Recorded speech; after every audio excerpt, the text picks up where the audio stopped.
quarta-feira eu tenho uma lida, um trabalho voluntário no hospital aqui em Florianópolis. CEPOL. Pode falar porque... E eu vou falar com toda tranquilidade. Isso é muito nobre. Hoje nós até fizemos uma reunião lá, todas as pessoas que fazem parte desse grupo, naquela etapa ali, todo mundo é ocupado.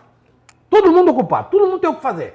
E quarta-feira, todo mundo tira um tempinho para acolher aquele paciente que está lá no leito, sofrendo, com dor e com tudo. Mas o que me chamou a atenção uma vez foi o seguinte, uma garota com um tumor de medula, uma criança, essa criança tinha 6 anos de idade, uma menina linda, encantadora, esperta, carequinha já por conta da radioterapia e da quimioterapia. Que dó. Não, é terrível. O que aconteceu? Ela acabou de sair da radioterapia e me chamou a atenção porque ela estava... A radioterapia é uma técnica onde você bombardeia o tumor e tira, desvitaliza o tumor. Só para ser didático para quem está nos assistindo. A coisa é um pouquinho mais complexa do que parece. Sim. Então o que você faz? A hora que você tirou a capacidade de vida do tumor, ele tende naturalmente a regredir. Só te interrompendo um minutinho. Karina, né? Karina. Olha o caimento. Olha como ficou. Você vai zoar com a Karina. Ela vai adorar isso. Gostou? Ficou ótimo, ficou perfeito. Melhor que a Karina? Se eu disser que sim, cara, ficou tão bom quanto. Ficou tão bom quanto, Cacá. Obrigado. E o que rolou, velho? Nessa história, a menina sai da radioterapia com coisa que criança gosta. Ela saiu com um bombom ouro branco na mão e um desses potinhos de suco de laranja, suco de fruta. Era um suquinho de laranja, que era um desses amarelinhos. Sim. E aí eu interpelei a mãe, nesse meu trabalho como voluntário lá, eu não tenho essa autoridade. Não tenho e não faço isso. Mas como eu tenho um neto daquela idade, se alguém fizesse o que eu fiz para aquela mãe, para aquela criança, e se fosse meu neto, eu estava agradecendo. Eu orientei a mãe. Por favor, senhora, a sua filha acabou de fazer radioterapia. Não dê de comer ao tumor. O tumor come só açúcar, só carboidrato. E eu não sei como é que isso funciona dentro de uma instituição, nunca fiz essa pergunta para eles. Mas isso é a linguagem contemporânea, a toma de linguagem, a medicina, tudo mais. Então esse foi uma... Só fiz esse parênteses aí para essa criança, porque isso me chamou muito a atenção. E depois a mãe veio falar comigo. Eu falei, olha, com todo carinho, com toda atenção, essa é a dieta da sua filhinha. Sim, ela é uma criança... senhor, pelo que eu vejo, que você é um engenheiro naturologia. A naturologia cuida... Um dos fatores da naturologia, Carlos, das disciplinas da naturologia, é a nutrição.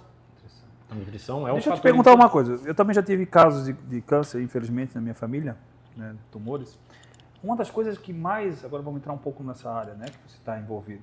Uma das coisas que eu vejo que mais derruba uma pessoa com essa doença maldita, né, é a depressão. E, com certeza, a alimentação.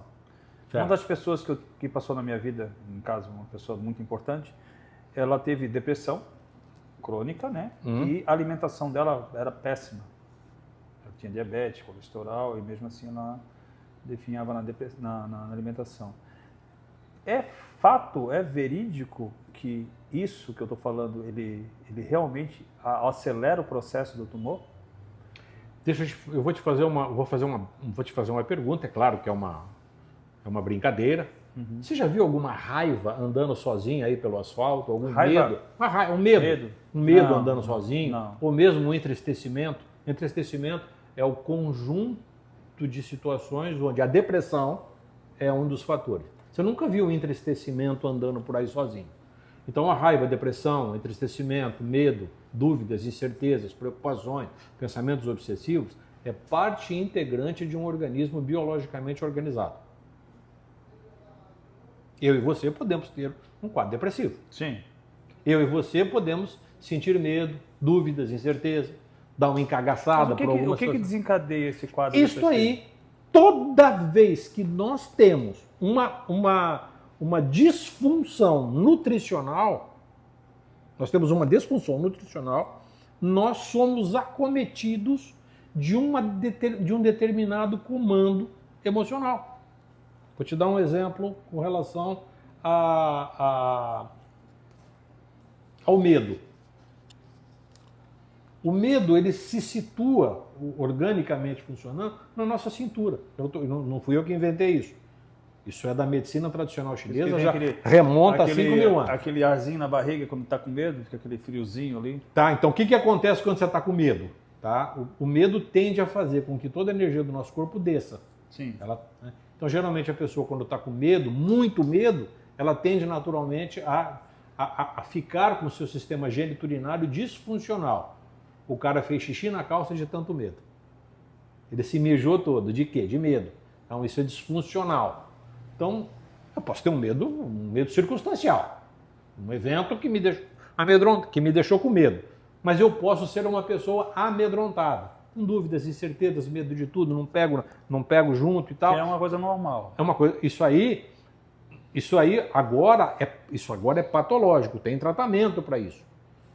Então, onde reside isso? Eu poderia aqui dar, a gente sempre chama isso de uma disfunção do sistema geniturinário, especificamente disfunção do rim.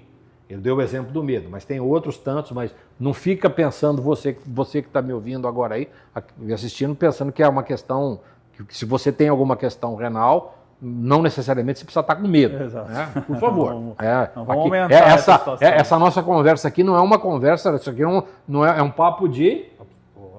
Papo de salão. É amigo. Papo de salão. Karina, papo de salão. Presta atenção. Isso aqui não é uma clínica médica. Eu estou dando um exemplo. Aqui eu corto o cabelo e converso. Exatamente. A ideia basicamente é essa, né, Carlos? Uhum. Então, essa questão do estado emocional, quando você leva o indivíduo para que o seu organismo funcione adequadamente, cara, parece que você tirou com a mão. O cara estava tomando tal medicamento. Ele passa a ter uma nutrição adequada. Eu tô convencido disso, não é porque eu acho, é por experiência. É de olhar para esse paciente, que é um paciente de alta complexidade, muitas vezes, quer seja no âmbito psicoemocional, ou mesmo um paciente tumoral, você começa a dar de comer a ele de forma adequada, começa a nutri-lo de forma adequada, ele começa a recuperar, ele começa a ter um upgrade na sua vida e tudo mais. Isso são fatores que, de uma certa forma, têm uma significância muito grande para o paciente.